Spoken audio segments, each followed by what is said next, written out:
Ubechitha inkolo yamaJuda abe beyithemba beyithanda. Inkonzo yokusondela kuNkulunkulu yethabanekele.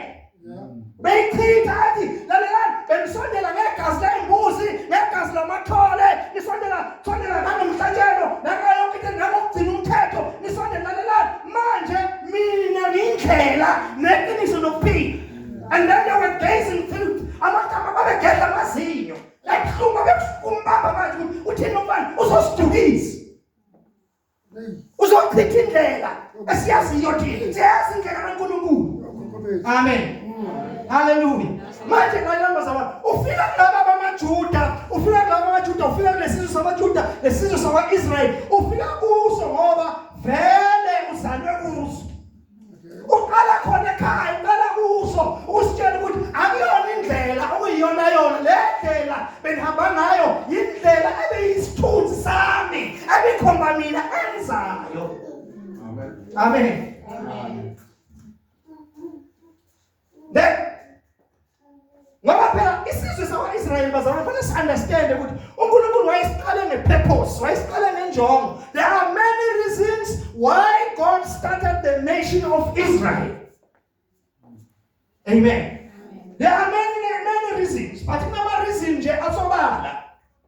Amen.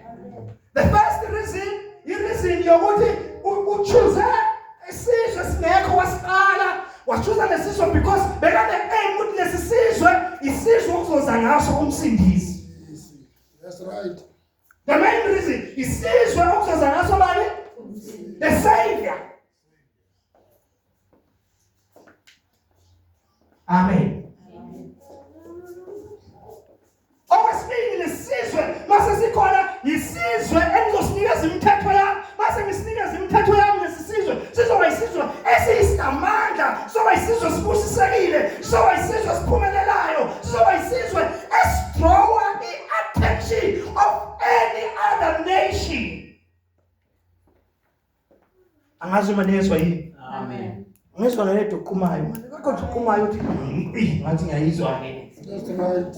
This problem ibalulekile because lesizwe bekuyisizwe azosiveza kuso. Masimkhonza ngendlela ayishilo yena, baqala umfuna uNkulunkulu wani walesizwe. Baqala umfuna uNkulunkulu walesizwe, baqala umfuna ngoba banendlela abakhonza ngayo ehlukile kunezindlela zezinye izizwe. Amen bazalwane. So ke kanjalo uNkulunkulu ibandla ulikhethele lokho uthi wanikeza indlela yalo yokukhonza lezo bazalwane, wanikeza indlela bakhuluma ngendlela yokukhonza, wanikeza indlela yokuza kuye, bakhuluma ngendlela yokuza kuye, wanikeza indlela ube bengikhuluma kubantu besizulu bezothi wanikeza indlela yokuphahla okuvunywa uNkulunkulu.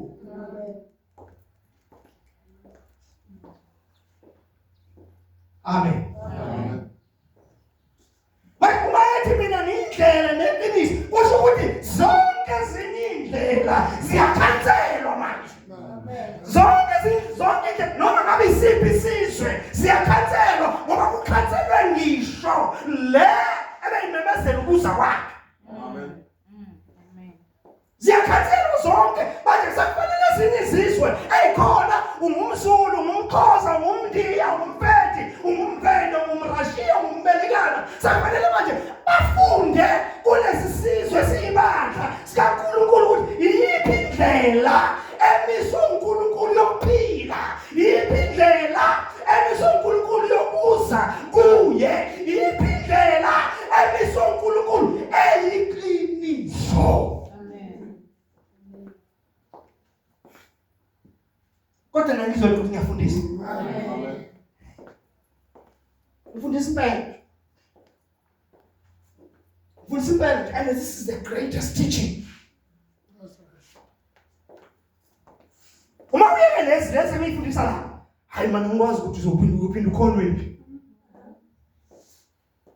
Angazi ukuthi uphinda ukhonwe kuphi. Bani ophinda khona. Phela manje sakuphendula sikushumayela sakuphendula uphendukile already, but sewutshela ukuthi njengoba uphendukileke sewuzoqala uhambo olusho oluhambayo, luhanjwa kanjani lolu hambo, luphilwa kanjani lolu hambo. Amen bazalwane. iBhayibheli lithi kukhona indlela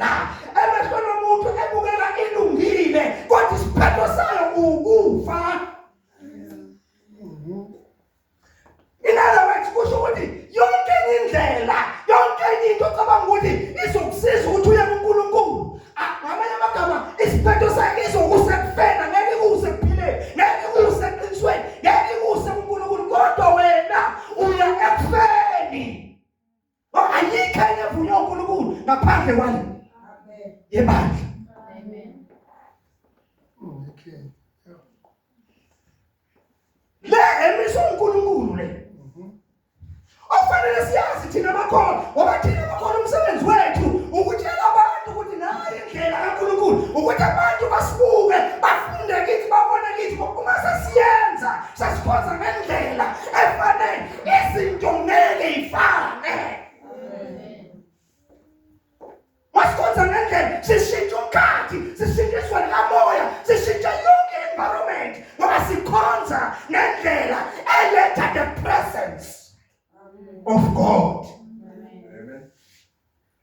La kune presence kaNkulunkulu khona, akunakugula, akunadimoni, akunasathane, akunayo yonke into ekhalisayo.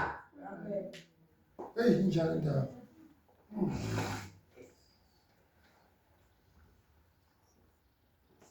Yingakho iBhayibheli lithi encwadini yabaseRoma chapter 12.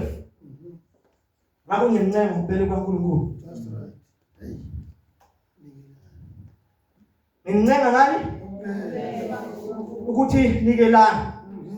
Izanjani bazalwane? Imizimba yini? Amen. Nikelani. Uyabona ukuthi uNkulunkulu akafundi nje just umoya wethu.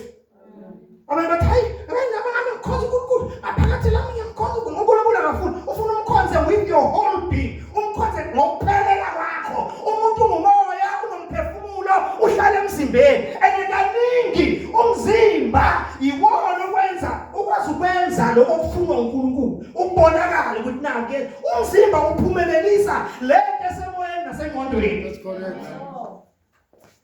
Yeah. That's it. Ngoba uma ngabe iphelela emoyeni nasengqondweni ayikho. Kufanele kube nakho ukuthi phela mayisikhona emoyeni nasengqondweni ipheleliswa ngokuthi i-implement umzimba. Umzimba bese uyaqalwa yaphi? uNkulunkulu ufuna imizimba yethu, ufuna ukuyisebenzisa. Thina kithi siyisebenzisa. Usifuna sibasha, usifuna siphilile for the sake yokuthi ufuna ukuthi sikwazi ukuhambisa ivangeli. Indaba ezinhle. No more poverty. No more sickness. Amen. Amen. Hallelujah. Amen. No more disease. uNkulunkulu ufuna imizimba yethu njani? Iphilile. Ingcwele. Uthi ke ukuze kube ukukhonza kwenu. Nibo ukukhonza kwani? Kwakhona. Uthi ningalingisi leli lizwe. Ngamanye amagama thina masingabakholwa asilingisi, asikopeli kwabanye abantu, asibukeli kwabanye abantu ukuthi benzani ngoba sazi iqiniso. Siphethe into eyiyona yona bengazalwane. Siphethe into enjani? Eyiyona yona. So uma ungaphethe into eyiyona yona uzobona sasa ngathi uyiphethe, sibone kusasa sowubambe abanye. Awuzawazanga ukuthi sowufika ekugcineni, ufike eqinisweni, ufike emntweni ophelele, ufike kuNkulunkulu.